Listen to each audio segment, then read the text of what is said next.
Welcome to what I hope will be the last video in this series. This should be part 5. I've got a couple new things that came in the mail, like power steering hose. If you remember in the last video, part 4, what had happened, that power steering line or whatever got crushed. So I brought it to a couple of hydraulic hose shops. They weren't able to fix it. I ended up ordering one. I found one cheaper than FCP Euro or ECS tuning. There's one on Rock Auto. I think it was like 170, 180-ish bucks shipped, and this other one I found on Amazon was relatively the same, so I got it with Prime. I was going to go into kind of a story about how it got delayed and I paid for 1-day shipping, but didn't get it till like 4 days later. However, that's not relevant. Point is that it's here and temperature's dropping. It's close to the middle of May, so this temperature is kind of crazy. And I've got some fire going as heat, even though that's been raining like crazy here. I don't know if you'll be able to tell, but it's pretty wet. So this wood that was here is kind of wet too, using some accelerants to hopefully catch those pieces of wood on fire. Not because fire's coming, but because it's warm and I need it for May, which is weird. So there that new hose is here, this Edelman, whatever that part number is there. I'm probably sure I'll link this in the description below if you ever end up needing that. So today's goal is to get that put on. I put the other axle in, the driver's side axle. Let's see if you'll be able to tell under here, don't know. Probably not, a little dark. However, the passenger side axle, which I've got buried under all this crap.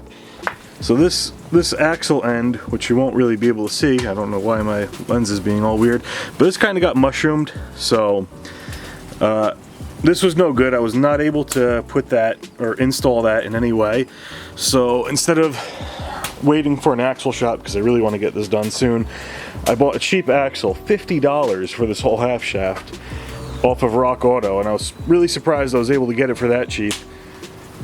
That's also going to be another goal. Install that today, install this, bleed the power steering system, and hopefully be able to start it and drive it by mid this week.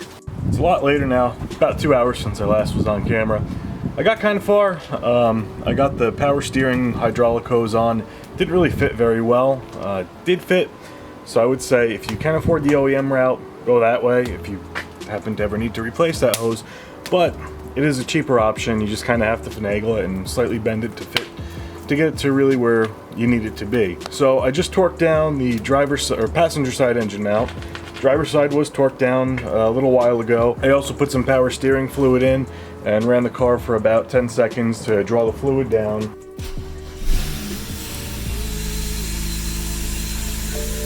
She starts in the reservoir a bit more. 1 liter, definitely not enough. And this stuff is like liquid gold. It's so damn expensive. So I will have to end up buying some more of that power steering fluid. But before I go home, it's kind of getting late. I think it's like 9:30 now, and I do have work and early meeting tomorrow morning, so definitely need to be in bed on time. So what I'm going to do next is I'm just going to install that axle, and that's probably where I'm going to end it for the night.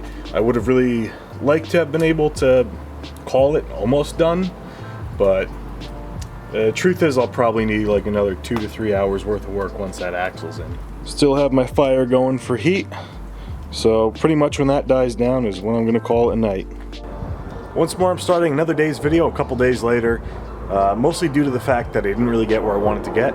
As you may or may not notice something, hood's closed, so that means I did get quite a lot further. Had another day of not filming. I didn't bring my camera, and I don't know. This thing was supposed to be done like weeks ago, so I'm over time and over budget. I really should run for political office because I'd fit right in. Check that out. I've got this whole front thing, the wiper cowl, all that stuff, ready to go. Everything's pretty much all tightened down and back together. Desperately needs a wash, it's so filthy. But the problem that I'm stuck at right now is, remember when I told you guys that I got a new axle and it was really cheap for 50 bucks? Well, I tried popping that axle in, and I don't know if you'll be able to tell, but I guess that little snap ring or whatever that's supposed to be on the end of the axle, it's like a little retaining clip. It looks just like that, but of course that did focus well. So in there, somewhere in there, there's a little retaining clip. On the new one, it was very thin, and guess what? It got stuck somewhere in the differential, and no matter what I tried to do, I used a pry bar, everything, tried to hammer out the old axle, can't get it out. which also explains this little thing there. I got walloped in the face by a pry bar. Unfortunately, I didn't have that on film. I kind of saw it coming, so I wasn't really too mad about it. It didn't really hurt that much. I thought it was a lot deeper when I felt it, but fortunately my friend whose pry bar I'm borrowing doesn't sharpen the teeth on his pry bar, because that would have really sucked. I would have been looking at a couple of stitches instead. Just got a couple of days of recovery time for that to heal. I also found out that CHF 11S is 1 liter is definitely not enough. I kind of knew that, but I could not find any documentation. So I had it, filled it up. Reservoir was mostly full. I started it for probably about 5 or 6 seconds. Level got drawn down to about there.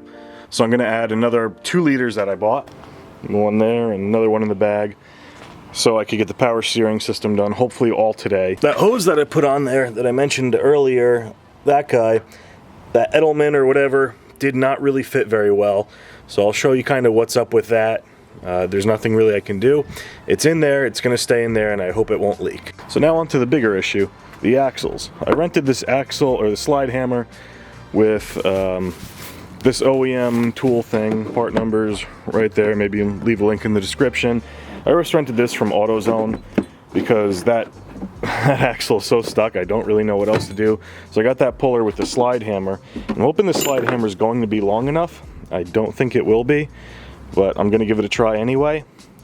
See if we can pretty much pop that axle off that way. If not, they also rented this, and this is crazy. I think they charge $70 just to rent this.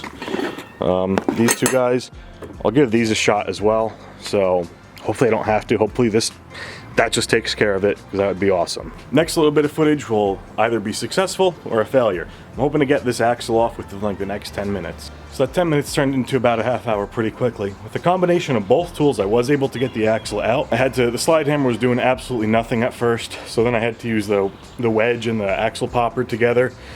Then it kind of came out, and then I had to use the slide hammer a little bit more, back and forth, just kept going back and forth till I finally got it. And in the process, I ended up kind of destroying my axle carrier. So a friggin' 50-cent piece on an axle has now probably cost me several $100s more, and more downtime on the car. But I am going to try to install the axle with the correct clip on there again to see if I can get it. I hope it won't leak. I'll show you exactly what I mean in a few minutes of where it's destroyed. So as I thought, that clip here was completely screwed. So that was what was causing my headache. I think most of the clip is here. Yes, it is. Good. But I hope I didn't damage the gears inside the diff too terribly while trying to pull this out. I guess once I pop this off, we'll take a closer look at the splines on this axle to see just how bad they got marred, and see if I can kind of peek into the diff. I doubt it from the passenger side, because there's a long way to go in there. And here, I don't know if you'll be able to see that here. There's a big old chip on the aluminum right where the seal sits. So my feeling is that this is going to cause the seal to break down over time and leak. I don't see it happening right away. It is possible. So I will replace this axle carrier eventually. Hopefully sooner rather than later. So this axle did get pretty mangled. I don't know if you'll be able to see because its camera really hates focusing this close. Those splines are screwed. There you go. So I'm gonna have to figure out a way how to use the good side of the old half shaft and the good side of the new half shaft, because this one won't go back on because this tip's all mushroomed. So yeah, we got to figure some things out here. As I'm just about to go get my axles looked at for the BMW, Forester starts doing this. Running on like 2 cylinders. It's done this once before. Then I let it sit for like 5 months, and it's doing it again. I tightened the gas cap, added a lot of oil. I think it was down like 2.5 quarts, so that's pretty good for it. Check engine light went away. I'll try to get a reader on there. I don't have one with me now, and it sounds like it's back on all cylinders.